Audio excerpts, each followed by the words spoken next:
New of Wendy Jo New Metal Designs, and I'm going to demonstrate the process of etching, one of the processes that I really like to use in some of my jewelry. I'll be etching two different sterling silver pieces, one for some pairs of earrings and another will be a ring. I'm going to demonstrate two different types of etching. First, the resist is applied to the silver, and I'm going to show two different ways of applying a resist. Anything that doesn't have a resist will be etched away. I'll be demonstrating two types of etching. One is electrolytic or galvanic. They're interchangeable for the type that I'm doing. And the other is in an acid bath of ferric nitrate. So I hope you enjoyed the demo. Some of it will be sped up so you don't have to watch a continual process of certain parts. I'm now going to show you one way that I apply a resist to my silver. First, I clean my silver so there's no oil on it. It has to be absolutely clean.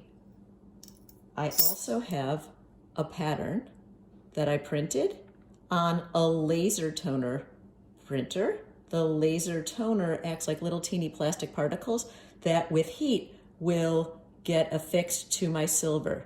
So you'll see here I actually have a laminator. There are other ways to apply resists through using acetate sheets with irons like you use for clothes with the same type of toner, or the same type of toner on press and peel blue.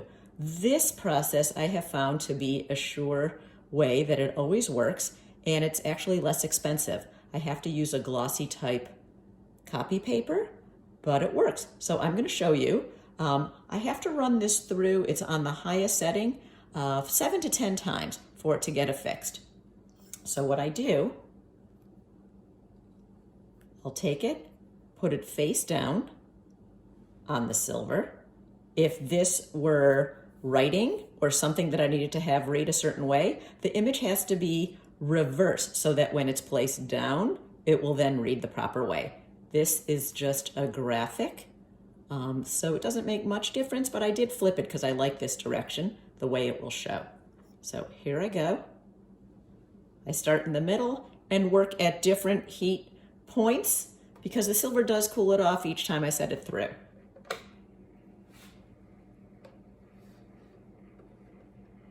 The first one, I have to make sure the paper stays where I want it, so I feed it through. And I'll catch it on the other side. I sometimes actually wear an UV glove because it gets pretty hot.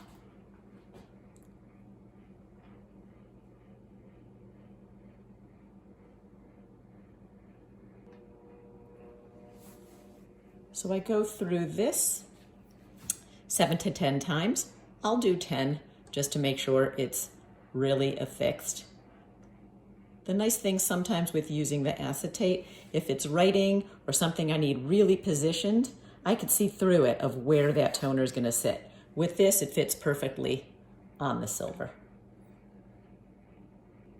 This is the same process I use if I'm applying a transfer on brass or copper or new gold, which is a type of jeweler's brass, looks like gold. Those would be done in different solutions or acid, the electrolytic or the acid bath way, but the process of getting this type of resist is identical.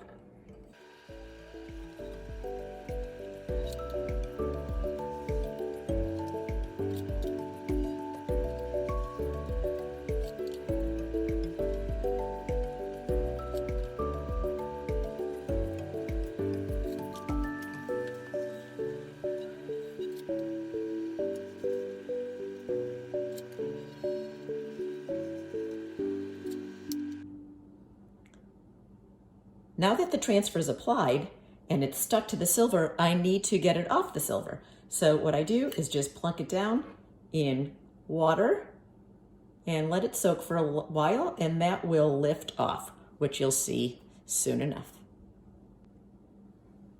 Okay, the next part is to actually have this float in ferric nitrate, which will etch away any part that doesn't have the black image.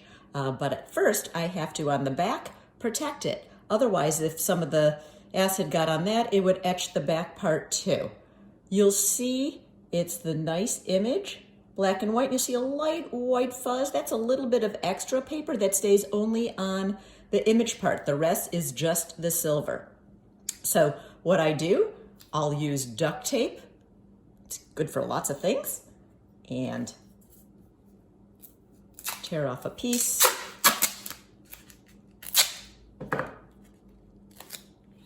Notice I'm holding things by the edge. I don't want any of my finger oils to get on there. And then I'll cut off the excess using an X-Acto knife on the edges.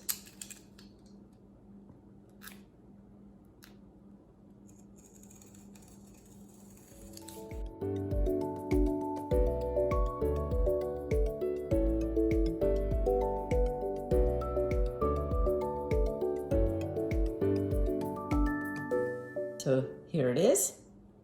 The back though is coated. And what I'll now do, I'm gonna rub, make sure that is really stuck down to it. Take a Sharpie, which actually acts as a resist, but for not as long. But what I'll do on the sides, I sometimes just add a little more so the side doesn't get eaten away.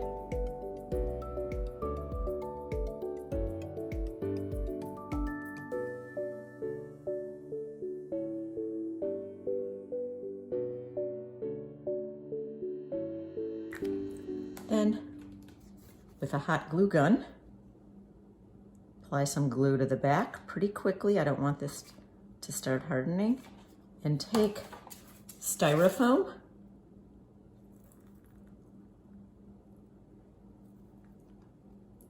and really push it down hard so it gets glued to the piece. But I want to make sure there are no strands of the glue coming down, and there are not. So I'm going to set this aside and bring my little bath of ferric nitrate, just in a small container. And you'll see I'm going to very gently set this in, and it's floating. That will be in there for about 30 to 45 minutes, and I'll check, and that should probably give it a decent etch. I'm going to move it just a little bit towards the center. You'll see it's floating. And you'll see the etch piece when it's done. Now that it's out of the etching bath, I poured it into water with some baking soda, which helps to neutralize the acid. Once that's soaked for a bit, I'm going to peel everything off, and I'll be back to show you. After taking it out of the neutralizing bath, I peeled off the masking tape and the styrofoam, scrubbed it up with this brass brush, and you can now see a perfectly etched piece of silver. I will cut these squares and form them and make them into earrings. For the electrolytic etching process, I'm going to use a sterling ring. You could say I already started getting a pattern on it. I poured a small ingot of silver, rolled it out, and made a basic sterling ring. And I use an oil-based paint pen and just draw an organic design on it. I'm going to finish that up. I will also then completely coat the inside. I'm going to use nail polish though. It'll cover up the entire interior so that doesn't get etched away, but I'll have a small wire attached to the inside and it'll suspend into the etching bath that I'll use with the new process, which you'll see soon enough. So I'm going to finish drawing the remainder of the ring, and the red that you see is the pen.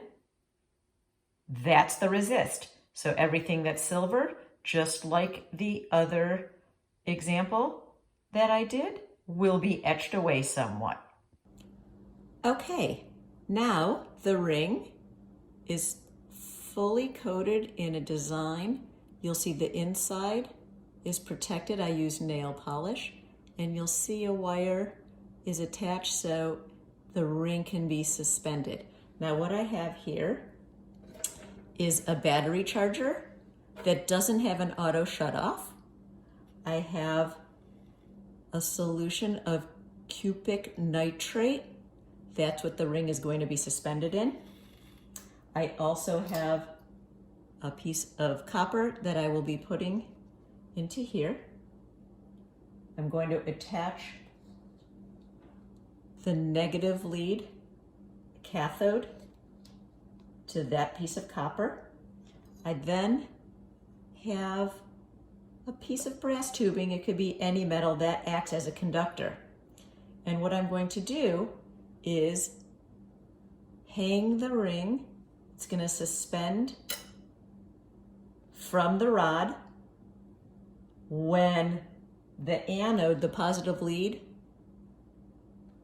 is attached and I plug in the battery, a charge is going to run through this rod, through the copper, and into, well, through the ring. Anything that doesn't have the red will be etched. I'm attaching the positive. It's on there and it's resting. I have extra things just so it can be a little balance for me. And now I'm going to plug in the battery.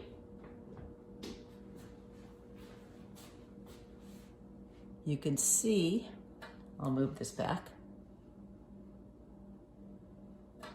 There's a needle on here and there's a charge going through. I'm going to move this a little closer to the piece of copper, and you could see that the needle is going up. The charge is a little more. So this is going to charge for about 7 minutes, and the etch is going to happen. I will show you when this comes out after the 7 minutes what it looks like.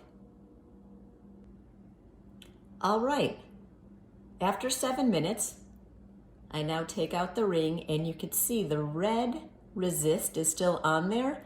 The silver parts look pretty dark black, but what I will do is go scrub all of this off and then use acetone to remove the nail polish and any of the oil paint pen, and you will see an etched silver ring. So now that I've scrubbed all of the deposits of silver and the oil paint pen and the nail polish, you can see I have a really nice sterling patterned dimensional ring. Shiny inside, patterned outside. But what I'm going to do is add a patina, a very dark black patina on the outside, and sand off the high point so you could even see a more distinct pattern. So you've seen both processes of etching and 2 different ways of applying a resist. These are the finished results. So that ring that I showed you, I added a patina, sanded off the high points, and you really see a nice distinct dimensional pattern. Looks pretty cool. And the earrings, this is one of the pairs. There will be a few more. I cut them out, filed the corners, dapped them a little, and added ear wires, and you can see just a nice subtle etched pattern on these.